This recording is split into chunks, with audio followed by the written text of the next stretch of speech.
Hi, welcome to the Vinegar Voice podcast. My name is Aisha Rashid. I'm Julia Bychowski. And my name is Katherine Dale.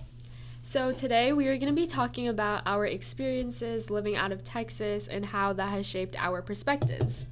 So I was born in Dubai and I moved to Austin around 2015 when I was in third grade. So I was born in Naperville, but I kind of moved around, and before I came to Austin, I was living in Seattle.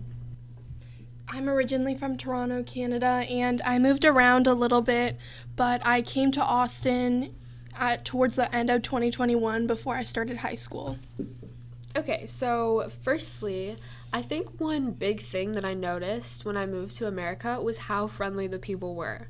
Like, in Dubai, don't get me wrong, I love Dubai, but people weren't exactly kind. And when I moved to America, I would just be walking on the street, and then random people that I'd never seen before would say hi to me and ask me how my day was, which, honestly, I really appreciate, and I love the culture over here of friendliness. I think that's great. Yeah, I think for me it was also very different because in Seattle, people aren't that friendly.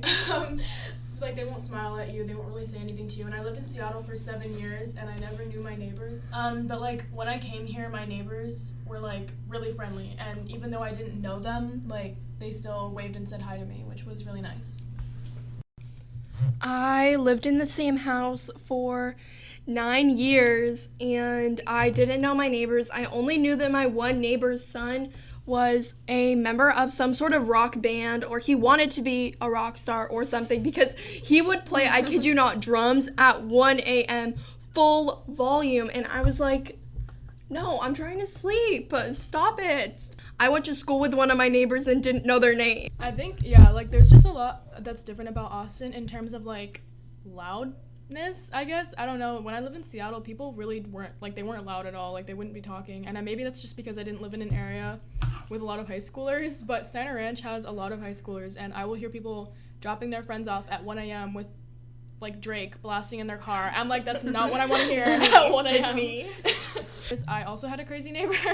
They lived in this house that was basically like if eBay threw up in a house. They had so much trash, and they would open their garage door, and all the trash would fall out. So where you lived? Oh, so that's where you lived. Wow. So that was your home? I'm not trying to judge, but if Austin HOA had been there, that house would have been knocked down to the ground. There would be rubble. There would be no one living there because they just don't stand for that. So Austin HOA is really just, I don't know, very different from Seattle, because in Seattle nobody cared. Yeah, that's true. Steiner Ranch Mom's Facebook group is vicious. It's a dangerous place. The HOA absolutely dictates how the neighborhood looks. And something I found very interesting was that the HOA decides when your holiday decorations are supposed to be put down, and you will actually get in trouble if you leave your Halloween lights on for too long, for example. I to an extent, I'm okay with HOA, but they fined me $50 because our trash bin was in sight, and you can't have certain shrubs, and the whole holiday decoration thing I think is really stupid, because there was a woman on my street in Seattle that had her Christmas lights up all year round, and nobody cared.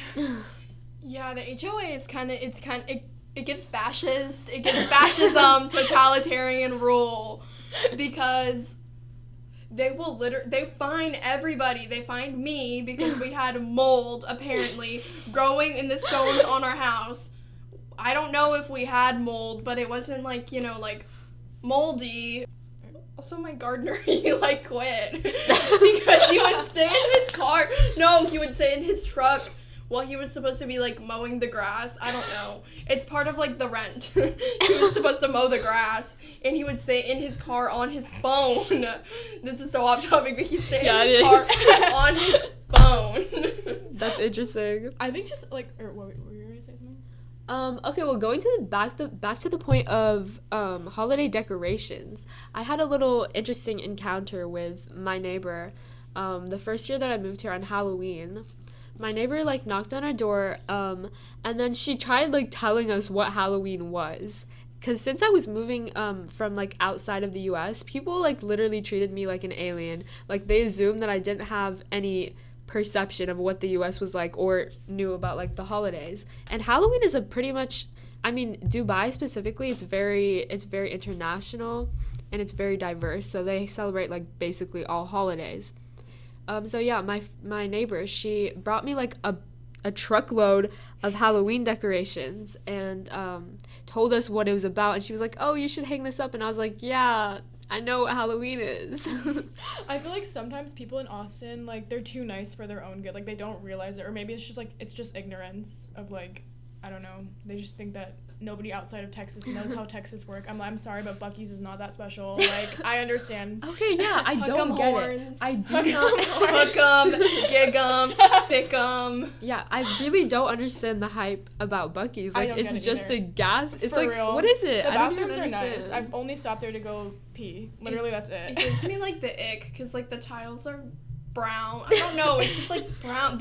It's just so you walk in there and it's like, you know how you walk into a 7-Eleven and it's white and bright, and you walk into a Buc-ee's and it's like brown and heavy, and I'm just like, All of the live, laugh sign, like the live, laugh, love signs, they're just doing a little too much for me. Yeah, it's just so Texan, and I mean, I'm not saying Texas is a bad thing, but it's not exactly my favorite thing in the world, the Texan aesthetic. I think honestly, like the Texan aesthetic, to go off that your point, is like I feel like people here are very focused on like outward appearances, because people in Seattle will dress like not well, and that's fine because I like not dressing well. I don't think people dress well in Yeah, No, but honestly, I I don't it's think just- people dress well in it's Texas just- either. People dress People worse. like they Yeah. but they dress worse, but they like wear makeup. Like you'll see people at our school wearing pajamas but then a full face of makeup. But in Seattle, people would just straight up wear stained sweatpants, a big shirt. I like think maybe So like you?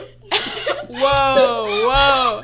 she's Okay. not wrong, but that was unnecessary. I think Texas might be like well dressed compared to other American states, but Yeah. out of America, I think Mhm. it's very informal. Like, I could not imagine somebody going to school in their pajamas in any other country or state, honestly. Well, no, I could see it in America, but in any other country, it would be insane. Like, Yeah. you would probably be expelled. I feel like America is very like It's not very comfort. yeah. Like, I was gonna say like focused. not improper, but like improper. But I don't think that's a bad thing because like I'm not about to show up to school in like a uniform. I'm sorry, but like I need my sweatpants and I need my comfort shorts. Thank you guys for listening. That is all today for our perspectives on living out of Texas.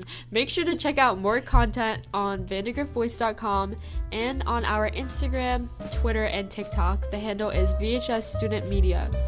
Thank you. Thank you. Bye.